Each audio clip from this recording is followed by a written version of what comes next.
The trade deadline is officially over and the dust has settled. Did the Twins do enough to help them secure a division title? We're breaking it all down next on Superior Sports Talk. KARE 11 sports anchor Reggie Wilson covers the Twin City sports scene non-stop. Luke Inman is ready to put him on the hot seat. That's what you're going to do to me? Instant analysis. Yanked. Out you go. Post-game breakdowns and red-hot takes. The Timberwolves need a stitch. Reggie and Luke give you a daily dose of Minnesota sports with Superior Sports Talk. Part of Locked On Sports Minnesota. And it starts now. Back in the lab, Reggie and Luke back at it. Another episode, Superior Sports Talk, presented by Locked On Sports Minnesota. Going back to the bullpen today, it's our boy Sam Ekstrom, co-host of the Ron Johnson Show, stopping by today. Sam, it's not quite the new Twins bullpen that's fully restocked with plenty of new faces, but anytime we can get you in the game, we feel good about our chances. How you doing? Doing well. I feel like this is a fun day to be on because there's a lot happening. We got Vikings getting injured right and left. We got new Twins coming on the team right and left via trade. And we've got a legendary broadcaster to ode, hopefully. Hopefully you included that at some point in the show because I am very excited to eulogize one Vin Scully. Maybe that's on the docket. I don't know for sure. Hey, no spoilers, but you're right. Big show lined up today because the Twins finally jumped in the trade deadline pool, made a splash of their own. We break down their new acquisitions and hand out our grades, plus more Vikings news and notes, as you mentioned, Sam, from training camp, including our first big injury to a key offensive name. Remember, follow along on the Locked On Minnesota YouTube channel. Hit that subscribe button there, and on Twitter, smash that follow button at Locked On MIN. All right, to baseball we go. They made us wait until the very last second, and for a moment there, it really felt like they weren't going to do anything. But by the time the closing bell rang, the Twins made three big moves for three new pitching starters with all-star reliever Jorge Lopez from the Orioles. Hours later, it was Red starting pitcher Tyler Mahle, and just when you thought they were done, they go inside the division and grab Michael Fulmer, a quality reliever from Detroit. So three new arms for the team, both in the starting rotation and some bullpen help. Sam, the dust is settled. They didn't end up with the big name like Luis Castillo or Frankie Montas, but they also didn't give up any of their top prospects like Royce Lewis, Jose Miranda, Martin Cantorino, etc. Tell us what you like about these moves and how much does it move the needle for you when it comes to the Twins being able to secure a division title in the Central? How much more confident are you now today after waking up from those three big moves the Twins made? I'm pretty satisfied with those moves. I don't think they could have done a whole lot more shy of going out and getting one of those top line pitchers, the Montas or the Castillo. And again, in doing so, you would have had to give up better prospects. So I think I'm okay with getting maybe the third best in Tyler Mahle and not having to give up those guys. And they gave up some good prospects at that AA, single A level. I think all told, Luke, they gave up 9 players yesterday, 4 in the Lopez trade. Was it 4 more in the Mahle trade, or at least 3, and then 1 in the Michael Fulmer trade? So they gave up a lot of their minor league system, but most of it at the lower levels. They didn't give up anybody who is going to have an actual impact this year or probably even next year. So they're trying to capitalize on this window. They add 2 players in Mahle and Lopez who will be on the roster next year. Lopez will be on the roster 3 years from now. So they add talent for now. They add talent for later.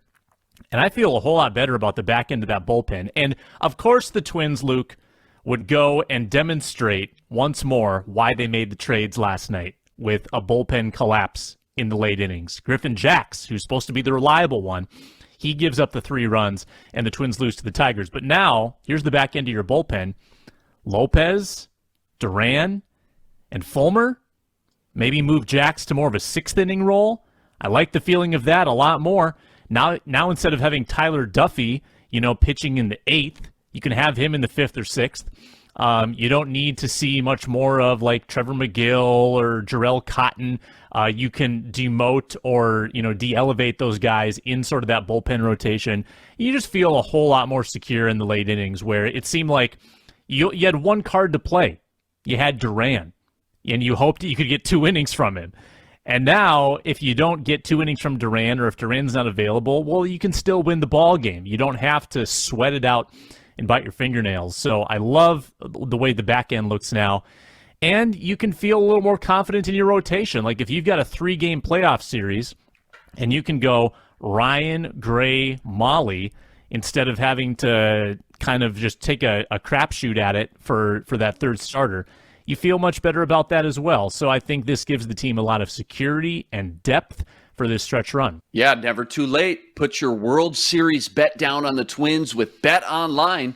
Bet Online, your number one source for all your betting needs, stats, news, and info. Bet Online makes betting easy. Go to betonline.net today to learn more. That's betonline.net. It's where the game starts. Does this front office know just because there's a deadline, it doesn't mean they need to wait until the final seconds as the clock's ticking down? Like, you don't have to wait until the final countdown to start getting active. I say that because some fans are going to come out here and say they waited too long. They needed to go get one of those studs like Castillo or Montas, and they missed out on that opportunity. Now, I don't claim to know the packages they would have had to give up to get them and what prospects you would have had to surrender, but what do you say to those fans that might say this was only a Band-Aid solution and maybe enough to get them into the dance, but not enough to be a serious contender with top teams like the New York Yankees and the Houston Astros when it comes down to crunch time? So here's what I'll say to that. I think those fans have a legitimate argument that these moves should have been made months earlier, months as in before the season. The Twins left gaping holes in their bullpen and their rotation, and maybe they naively believed that they had the answers internally, that they had guys in the minor league system, or they had guys from last year that were going to improve. And let's be honest, too, the Twins have had serious injury issues, major injury issues, whether it's Maeda or Dobnik or Ober. They have not been able to stay healthy, so that's impacted their depth a lot. So they can't have anticipated that, but they also didn't really have a lot of sure things on this roster, like established talent going into the season. Heck, their number one guy was Joe Ryan. I mean, he's worked out, but Joe Ryan was kind of a mystery man himself. We didn't know what we were going to get from him. So the Twins went into the season with uncertainty. They should have filled these gaps before the year. Once you get into the season, teams are not as willing to deal with you kind of until the week of the deadline, because they, number one, are wanting to see if they themselves are going to be competitive. Are they going to be buyers? And they know if they're sellers, if they wait until the deadline, well, then they're going to have more competition for those players' services. So if you're trying to have a talk on July 4th and you're the only team talking, that the other guys are going to say, let's hold off. Let's hold off a few weeks until they get another call, and suddenly they're leveraging teams against each other. So that's why all this business has to wait until that final week. I mean, obviously, Castillo got dealt last Friday, so that was about 5 days earlier. That might have helped a little bit to get that deal done 5 days ago. But I think the real sin is that the Twins went into the season with so little pitching. And once the season starts, it's kind of hard to address those moves until the sellers are incentivized to sell. Yeah, to that point, too, you look at how the first half went. If that's any indicator, this division race is probably going to come down to the final week of the MLB season. You look how many games the Twins blew throughout the last month alone, Sam, and any one of those games could come back to haunt them. And you sit there and wonder, maybe if they would have made those moves a few weeks earlier, or maybe even a month ago, as you mentioned, that could be the difference from winning this division and losing it. Yeah, they give up Steer, who was their number 6 prospect, and CES, their number 12 prospect, but you keep the top 5 core untouched and intact, which is important for the future and to stay competitive in the long haul. And maybe the biggest key to this, I know you mentioned it, you get Molly for all of 2023. You get Lopez for the next 2.5 seasons. Huge. I can't stand to see these teams mortgage the farm just to go get a guy for 3 months when you know he's walking out the door at season's end. So that's a nice little cherry on top for sure with these acquisitions. Last one here on the Twins. Dust is settled. Trades are official. So what's the new rotation going to look like here, Sam? Where does Molly fit in with Joe Ryan and Sonny Gray in that top 3 rotation? And when it comes to the bullpen, I imagine it's now a 1-2 punch with Johan Duran and Lopez, and then you get into that second tier pretty quickly. Yeah, no doubt about it. So, I mean, I think that Ryan Gray, and Molly clear top three, and then you're kind of battling it out for those other spots. Chris Archer has been mostly unreliable of late. He had a decent start yesterday, but he's still not going to get you late in games. Dylan Bundy's ERA has skyrocketed above 5. I don't think he should be a shoo-in. Devin Smeltzer regressed to the mean. I almost think that you're looking at sort of a rotation by committee for those 4th and 5th spots. I mean, you had a spot start from Aaron Sanchez, who gave you a little something. It's a great. I think they're probably going to stick with Archer in that rotation because they like just his professionalism and his veteran leadership. Great guy to have in that locker room. I think that he probably has a spot, and then you try to use those off days strategically where if you got a day off, you don't need to go to your 5th starter, and with only 6-7 weeks left in the season, you probably don't need to use that 5th starter all that much. So I would guess they're going to ride their big 3, and then probably a dose of Archer, and then they'll keep sending Bundy out, trying to get the good version of him versus the recently worse version of him. But it leaves something to be desired, the back end of that rotation. Back end of the bullpen, I think it's pretty clear. You've got Duran in the 9th. You've got, and maybe it's Lopez too. I don't think they have a set closer. I think they can almost be interchangeable in those 8th and 9th inning roles, depending on the matchups. And then Fulmer probably in the 7th. And Jack's probably in that 6th, 7th inning role as well. So you feel decent about 4 guys at the back end that should be able to get you to the finish line with a bullpen that can hold a lead reliably and not have to sweat out these blown leads that'll come back to haunt you. Yeah, there are no New York Yankees with 5, if not even 6 legitimate quality starters, but if you can make it into the show, you got to feel good with that top 3 rotation for sure. Afternoon game today, 12:10 first pitch in the backyard. Here at Target Field, Joe Ryan set to hit the mound, hoping for a bounce back from that tough trip out west, giving up 4 home runs his last start to the Padres last weekend. Rest assured, Sam and I got you covered tomorrow to break it all down. All right, to football we go. 41 days until week 1 of the NFL season kicks off. That means we're a handful of practices into Viking training camp, and oh, Sam, how ironic. After we talked all offseason about the lack of depth at tight end, how there's no bigger cause for concern of all 22 starters, maybe outside of, defensive end number 3 or your interior guard position, than if Irv Smith Jr. goes down. It couldn't be a backup guard that went down or like a second team nickel linebacker. Of course not. Had to be the one guy we talked about all offseason that can't get hurt.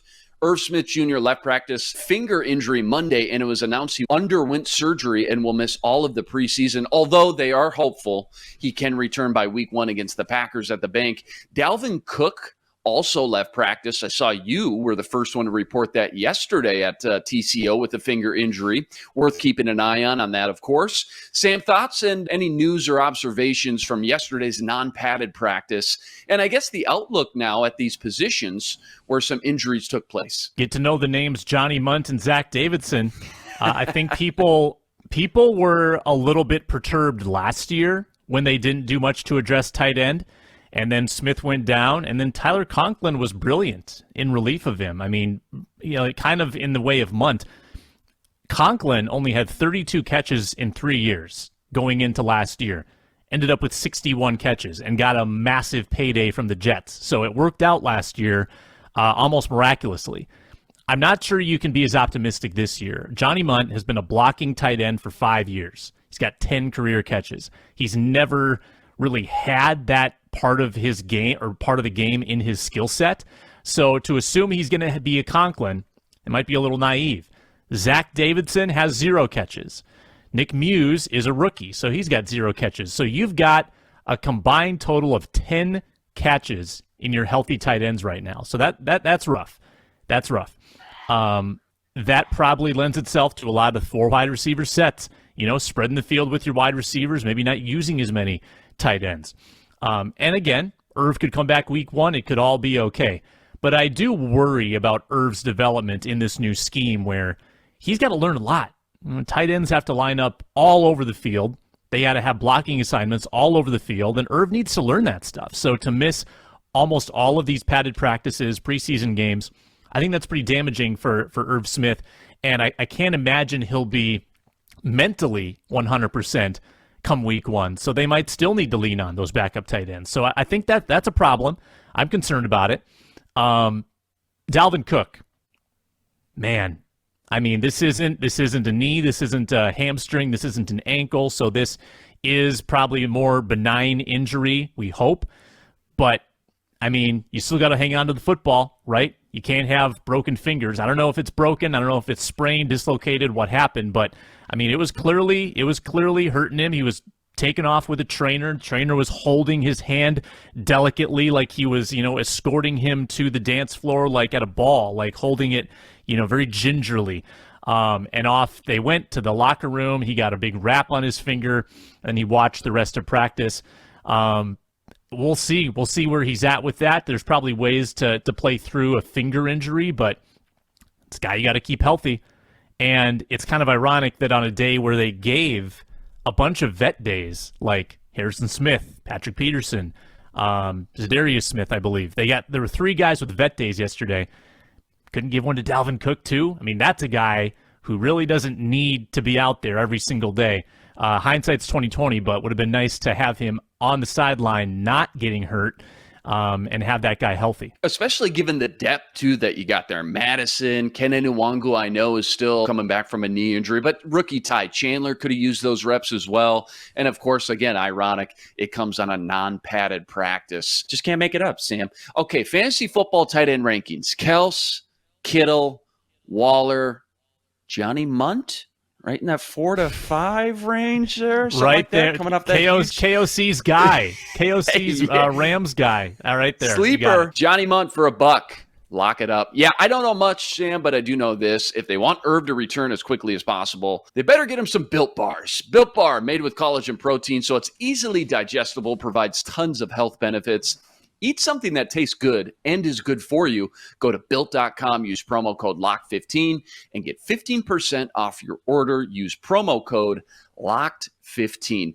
Back to Vikes practice. Yeah, this is a brutal sport. We know injuries just part of the game. And when someone goes down, as unfortunate as it is, it's a great opportunity for someone else to step up. And I've been talking about Zach Davidson since May. After the draft concluded, they only used a 7th-round pick at the position with South Carolina's Nick Muse, as you mentioned. All you had to do is kind of connect the dots and see second-year man Zach Davidson was going to be in a position to make a name for himself as a critical depth piece at tight end for the Vikes. And sure enough, here we are in August, and this is his time now to show what he's got and prove how much he's developed from year 1 to year 2. Still got guys like Bunt and Ellefson, as you mentioned, but I think is just a pure pass-catching, playmaking weapon. Davidson's clearly has the most tools, size, speed to be the guy that steps up and win this job while Irv Smith is out. Switching gears a little bit, CBS Sports article from Cody Benjamin highlighted his 5 biggest takeaways from his time at Vikings camp. Here's his 5 biggest notes, and I'm paraphrasing a little bit here, so bear with me, but Justin Jefferson, he's a stud. Now the clear face of the franchise at just 23 years old. The KOC effect was number 2, as in a more contemporary offense, more 11 personnel, 3 wide receiver looks, more looks and guys in motion, etc. A plethora of talent and options in the running back stable was number 3. You got Cook and Madison, the 1-2 punch, and then the 2 young, hungry tailbacks behind him, Kene Nwangu and rookie Ty Chandler. Number 4, Kirk Cousins looks crispy in this new offense, and he notes Kellen Mond feels like he'll win that number 2 job ahead of Sean Mannion so far from what we've seen in I've got some thoughts on practices. Yeah, we'll jump into that. And finally, the quiet yet big impact the key core of veterans have inside this new Ed Donatel defense. Talking about guys like Patrick Peterson, Dirty Harry, za'darius Smith, Eric Kendricks, etc. A lot to chew on there, Sam, but just a knee-jerk reaction. Of the 5, what's your biggest storyline or topic that has the most meat on the bone when it comes to the Vikings' success in 2022? Let's talk about the quarterbacks, because I think he's spot on that Kirk Cousins has looked good. He has. Kirk Cousins has looked very sharp. He's getting the ball downfield at a very high rate. I mean, I've seen connections to Osborne, Thielen, Jefferson with regularity. A lot of intermediate throws, deep throws. Osborne has been outstanding. I mean, his second year in a row where he's been, I think, one of the top 5 stars of camp. I mean, Osborne's been great. Love where the wide receiver room is at. And I think Cousins just looks really comfortable. Better than he did last year, honestly. Last year was really weird for Kirk. Vaccine stuff, at odds with the coaching staff. This year, he looks much more comfortable. I will say that. And that makes, I think, Kellen Mond look even further away. I don't know where Cody Benjamin's getting that from. Maybe he saw one of Mond's better days. Maybe he talked to someone who was complimenting Mond. I have seen nothing to suggest this guy's gotten better. I see him, and he has gotten some reps with the twos. And if he is your backup, I think that's more of an indictment on Sean Mannion. I mean, I think that's just a decision where you're trying to prioritize the younger athletic guy versus the veteran who maybe doesn't have as much upside. But I don't see Kellen Mond going out and winning you football games. He doesn't have any conviction when he drops back in the pocket. Never hits his first read. He's tucking and scrambling constantly. He's not finding receivers. If he does, it's a check down. Anything like first, second read downfield, it's not getting thrown. He's so hesitant in the pocket. And this has been multiple days where I've observed this. And yesterday was maybe the worst yet. And this was the problem last year too. He does not seem to see the field as quickly as you need. His processing speeds are low, and his accuracy isn't great. So that's how I feel about Kellen Mond, Luke. If anyone's got an optimistic report on Mond, it is not based on what we've seen during 11-on-11s. I think coaches are going to compliment him. They're going to say that he's, studying hard and, doing the things they want. But I mean, obviously they're not going to bury the guy. When rubber meets the road, I'm not seeing the steps that you would want him to take if you want him to be your number 2. Yeah, and just a little bit more fuel for the fire when it goes back to critiquing and criticizing that 2021 draft class. I try to grasp onto straws saying, hey, Zach Davidson might step up this year now with Irv out. Amir Smith-Marset could be a great number 4 wide receiver, maybe step up into a bigger role if anybody ever got hurt.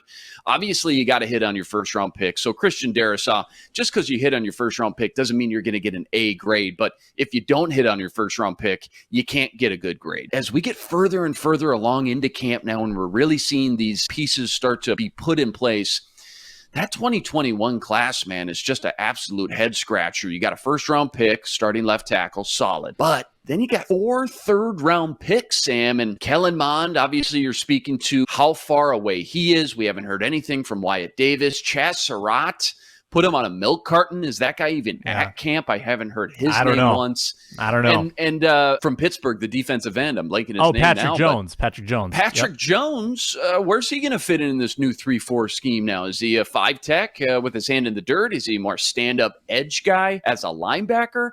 As you sit here and try to make a case that maybe there's something to glean here, again, with the Amir Smith-Marsets and Zach Davidson, when you look at it as a whole, that 2021 class, and it's still early. We know in any sport, I mentioned it yesterday, there's no bigger leap guys take from year 1 to year 2. So let's pump the brakes a little bit. But as of now, for how many picks they had, how many top 100 picks they had specifically, to have that many swings and misses and that many busts, especially for a guy like Rick Spielman, I just think is pretty mind-boggling. Training camp resumes today. They put the pads back on after a breather yesterday. Tell us what you think. Get some healthy debate going. Go comment on the YouTube channel. Let us know what you think. 41 days until week 1 in the NFL season. Rest assured, Sam, Ron, Reggie, and I got you covered every step of the way, every day on the Locked On Sports Minnesota Network. All right, the time has come. My favorite segments here. I'm putting Sam on the hot seat with What Does It Mean, covering all the latest hot topics in Minnesota sports. First up, the longtime voice of the Dodgers, and in many ways, the heart of Los Angeles, Vin Scully, passed away at the age of 94 last night. An absolute legend of a broadcaster and true icon. Scully was one of the all-time greatest voices in all of sports. Sam is a sports broadcaster yourself and an admirer of some of the profession's greats. I'm curious to get your instant reactions and thoughts to this, because so rarely do you find a man and a body of work, too, that transcends so many eras of baseball and into impacted so many generations to the point that you and I can have conversations with our dads about the same guy and what we remember about him growing up. My dad's such a baseball historian.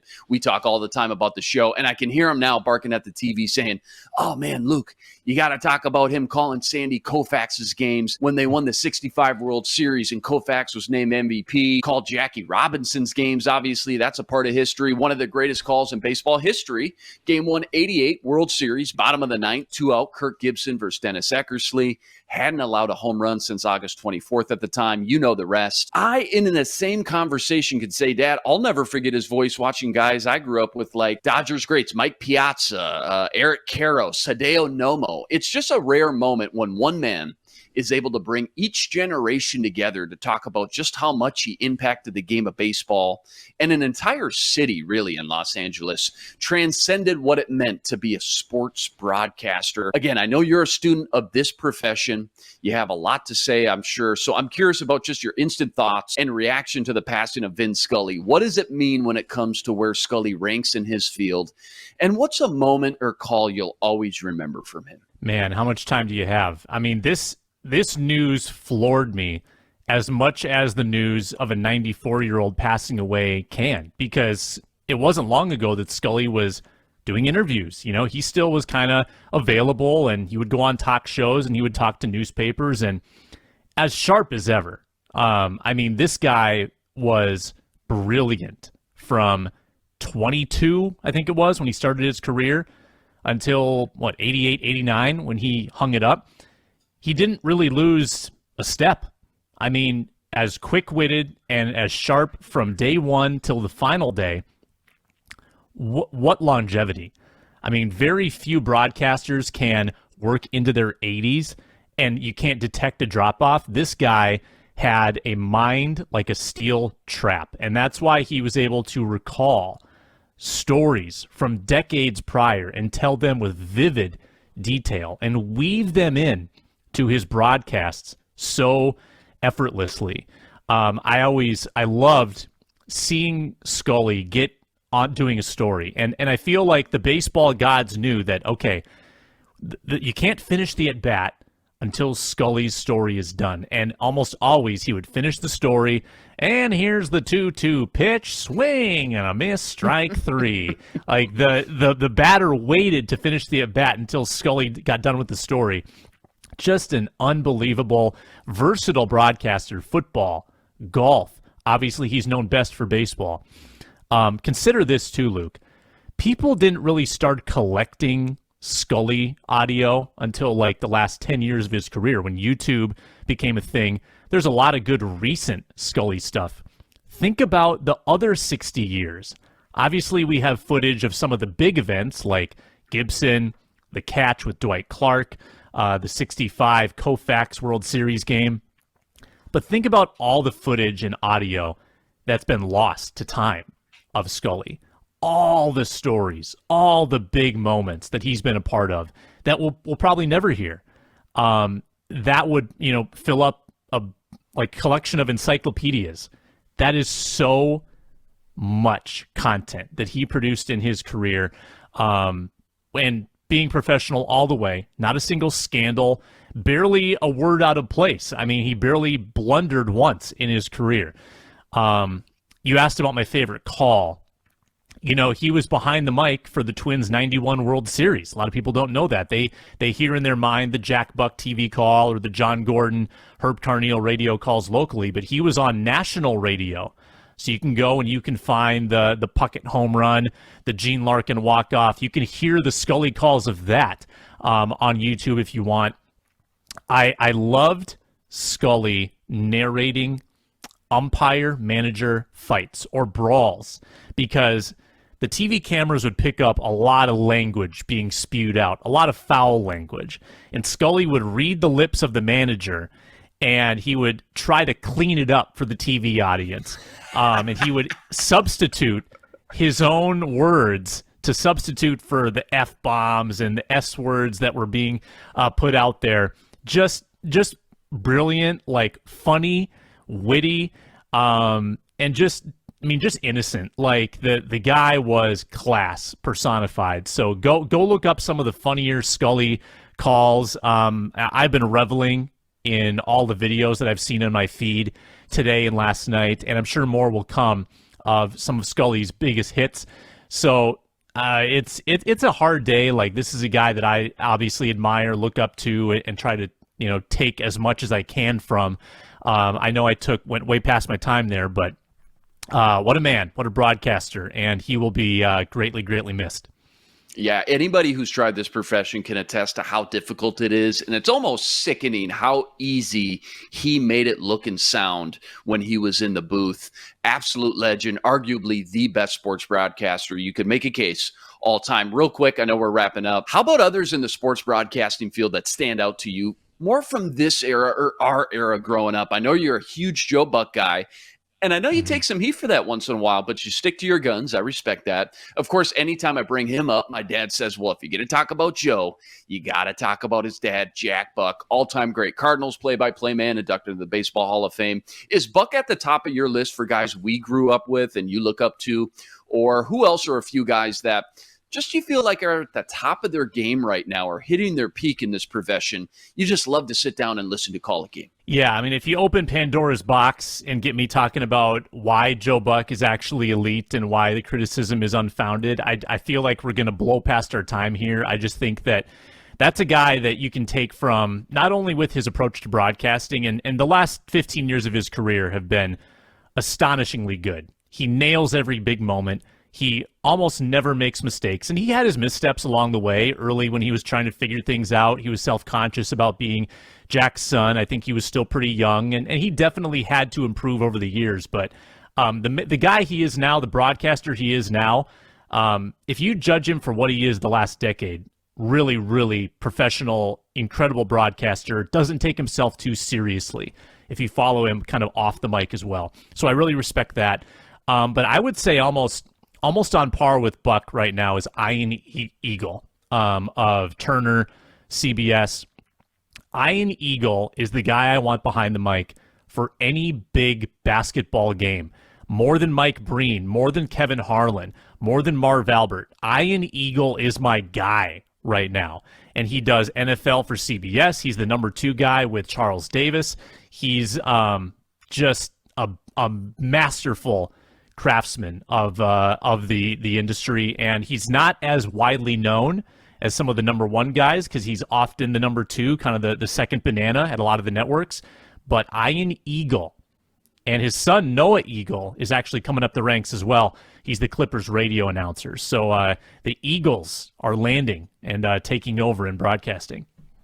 I love it. We could obviously talk about Vin Scully and just this whole profession field all day. Absolute legend in the booth. We'll have to save that for another show, no doubt. That's a wrap today. Back here tomorrow, breaking down more Twins, Vikes, plenty more. Remember, like, rate, review, and subscribe to the YouTube channel. Join us every day for another episode covering all the biggest topics in Minnesota sports. He's Sam Ekstrom. Follow him on Twitter at Sam Ekstrom. I'm Luke Inman on Twitter at Luke_Spinman. Special thanks to our producer, Matt DeBritz. Tune in tomorrow to Superior Sports Talk, part of Locked On Sports Minnesota. For Sam, I'm Luke. Until tomorrow, signing out.